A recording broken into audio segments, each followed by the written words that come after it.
सरकारी कर्मचारियों के लिए खुशखबरी का समय आ गया है। 8वें वेतन आयोग 8th पे कमीशन को लेकर काफी समय से चर्चाएं हो रही थीं और अब सरकार ने इसके गठन की प्रक्रिया तेजी से आगे बढ़ा दी है।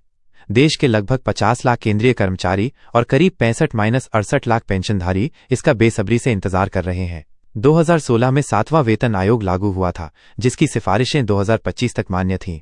इसके बाद 8वें वेतन आयोग के लागू होने से सरकारी कर्मचारियों की सैलरी, पेंशन और भत्तों में अच्छा खासा इजाफा देखने को मिल सकता है। इस नए आयोग को लागू करने की जिम्मेदारी सरकार के कार्मिक व प्रशिक्षण विभाग के पास है। इसका उद्देश्य सिर्फ वेतन में बढ़ोतरी करना ही नहीं, बल्कि भत्तों, पेंशन और कर्मचारी कल्याण से जुड़े कई मुद्दों को सुधारना भी है।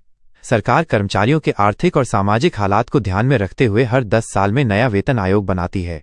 8th पे कमीशन फुल इन्फॉर्मेशन 8वां वेतन आयोग एक सरकारी तंत्र है जो केंद्र सरकार के कर्मचारियों और पेंशनर्स के वेतन ढांचे, भत्तों और पेंशन सुधार की सिफारिश करता है। इसका गठन 16 जनवरी 2025 को सरकार द्वारा किया गया। उम्मीद जताई जा रही है कि इसकी सिफारिशें 1 जनवरी 2026 से लागू हो जाएंगी। आयोग का मुख्य मकसद कर्मचारियों की जमीनी जरूरतें, महंगाई व बदलती आर्थिक परिस्थिति को समझते हुए वेतन और भत्तों में सुधार करना है।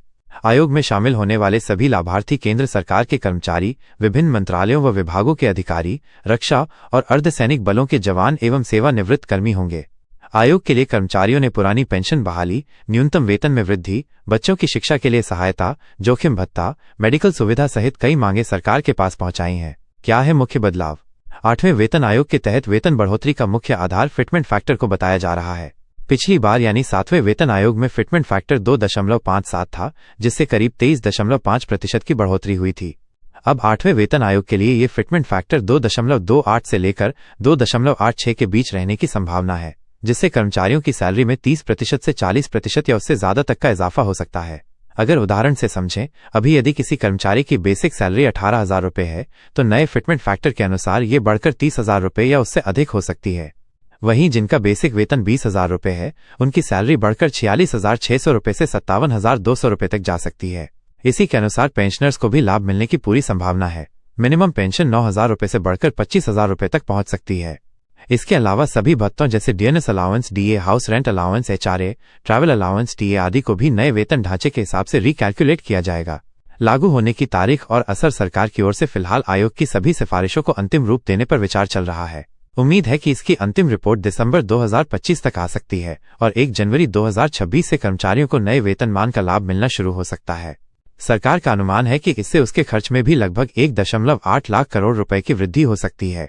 नया वेतन ढांचा लागू होते ही देश भर के केंद्रीय कार्यालयों, मंत्रालयों, रेलवे, रक्षा, पुलिस और अर्धसैनिक बलों के कर्मचारियों को प्रत्यक्ष फायदा होगा। साथ ही पेंशन धारकों के लिए भी पेंशन बढ़ने का रास्ता खुलेगा, जिससे लाखों परिवारों को राहत मिलेगी। कर्मचारियों की मुख्य मांगे: पुरानी पेंशन योजना की बहाली, कैशलेस मेडिकल इलाज की सुविधा, बच्चों की पढ़ाई, हॉस्टल खर्च व शिक्षा निधि, जोखिम भत्ता तथा इमरजेंसी सुरक्षा, प्रमोशन व MACP modified assured career progression में बदलाव। सरकार इन सभी सुझावों और चुनौतियों पर विचार कर रही है ताकि कर्मचारियों को अधिक से अधिक लाभ मिल सके।